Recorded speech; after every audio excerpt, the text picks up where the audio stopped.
course, always thank God for the blessings that He has given you so that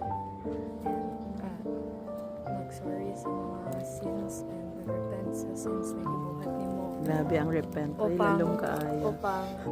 Para ba Mapasaylo. Mapasaylo ko ni God. And then all the things na ginapag-pray nimo sa iya, hatagan ka niya mga blessings. Oh, bro.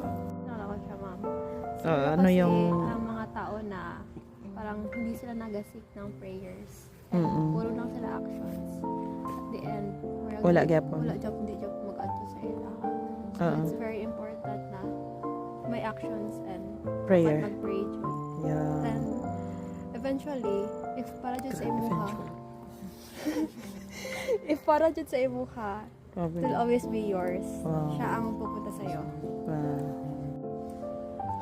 Unsay natutunan sa Word of God? Ang mag-ubo? In everything that you do, always put God first. So without Him, we won't be here. Grabe. English. Ang Word of God, oh.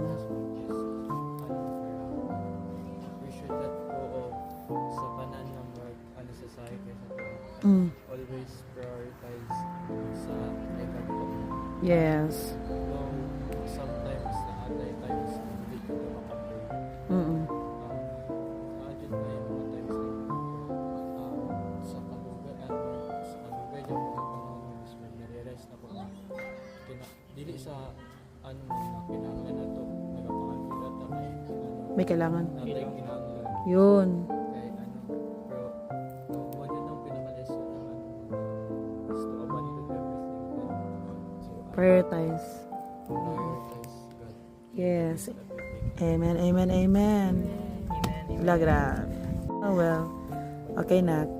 Yes, ang iyo ang na-receive na. Ang receive na Word of God. Sige.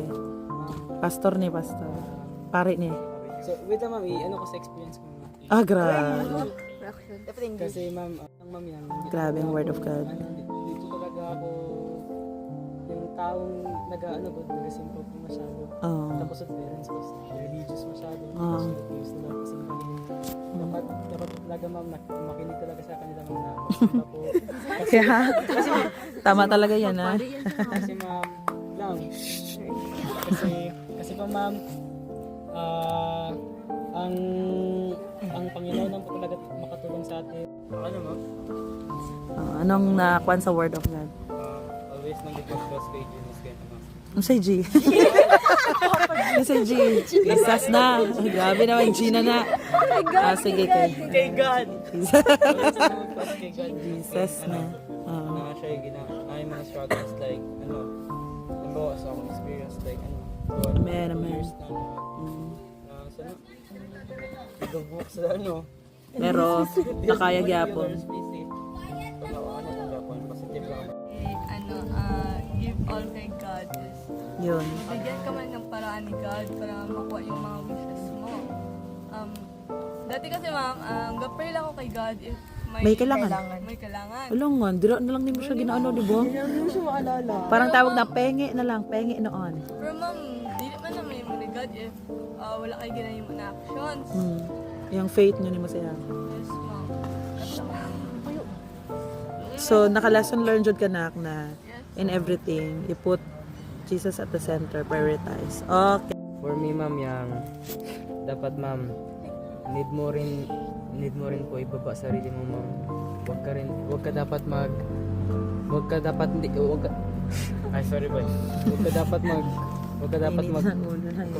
magtiwala sa sarili mo ma'am.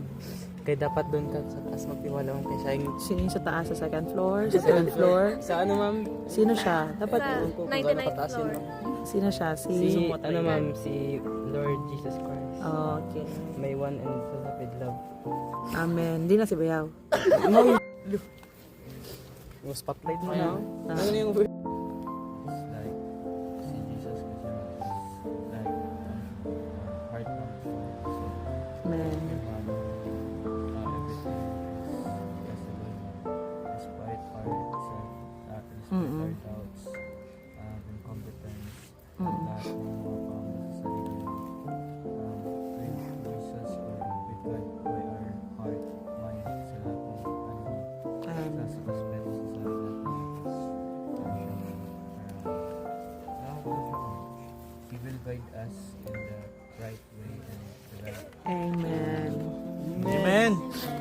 Nung sa... Okay. Kumbaga, ma'am, put faith in God, do your best, Amen. and God will do the rest. Wow, parang quotation lang. Amen. Ano ma'am? Magtrust lang lang kay Lord. Tapos ano Put ma'am? ang faith sa kanya. Kahit na ano, sa tingin mo na wala ka ng progress, iput mo pa rin sila yung like trust mo pa may progressions pa rin. Okay, amen. If may saling ko kay Lord or like, respect mo si Lord, no, is mo nyo na iyat tanan, gi-praise sa iya God.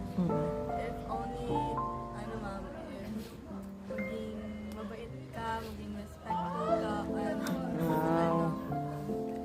Maging respectful, maging mabait. basta, Follow God's word. Grabe. Amen. Sige, learning natin sa word of God.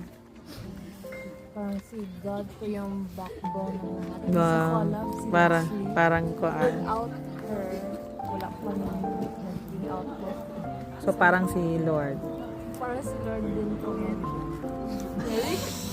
Siya po ang backbone, ang heart, ang mind. panganak kay Jesus. Ang lahat po, ma'am. Kung wala siya, Wala rin dyan. kami dito. So, kailangan namin pati remember na wala nang ibang mas mataas. Ay, Yun. Tama mo. Tama. Wala nang ibang mas mataas kundi si God. So, we need to always remember to stay humble. and Amen. grounded. Closing. Sige na. Ikaw na. Ano ma'am, kanang dili matuman tanan blessings na imong ginapangayo kay Lord ko. Dili ka magtuo sa iyang mga Mga plano faith, sa imong oo. kinabuhi. Amen. Sa imong kinabuhi kasi siya man na magput og plans para sa imuha. Mm. Ikaw lang man ang naga-take og action. Mm. So, Ipot natin ang faith kay kay Lord. Jesus. So, balik kung sa mahitabo, mo tong gusto mahitabo ni Lord para sa inyo.